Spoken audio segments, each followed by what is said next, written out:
Jer u srednjevekovnim spomenicima, to je interesantno, znaš, Metohija se zove i Dioklitija Hvostanska. I to je interesantno zato što se tu govorio jekavski jezik u Metohiji.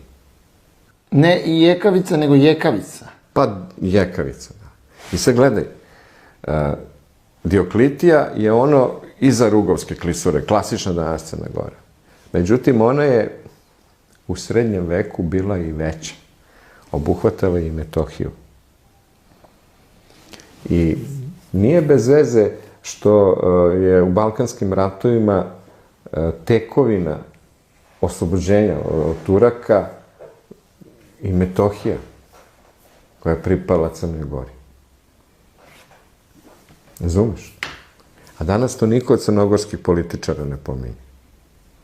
Ni intelektualaca, niko, ništa.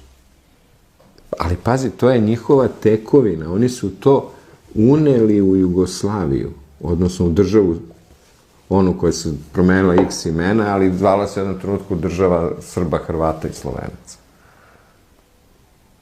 Znači, dve srpske države su ugašene da se napravi ta monster kraljevina, u kojoj će da bude najveća izgibija Srba ikada.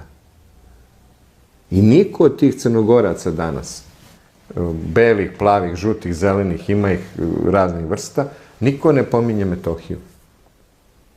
A pazi, sedište Srpske crkve je u Metohiji. Kao što je sedište Engleske crkve u Canterburyju. Da sedi arhijepiskop. Ovde treba da sedi arhijepiskop, patrijarh. I to je, znači, zvanična teritorija Crne Gore. Pazi to. Niko to ne pominje. Ja ne znam ni ovi velikodostojnici, znaš, visoko preosveštenstva to ne pominju. Šta ćemo sad?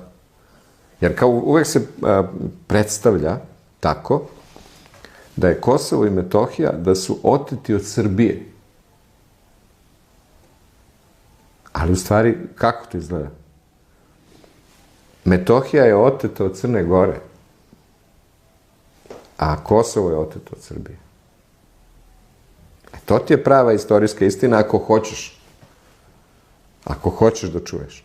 Ako nećeš, ti se onda drži onoga što imaš u medijima i tako.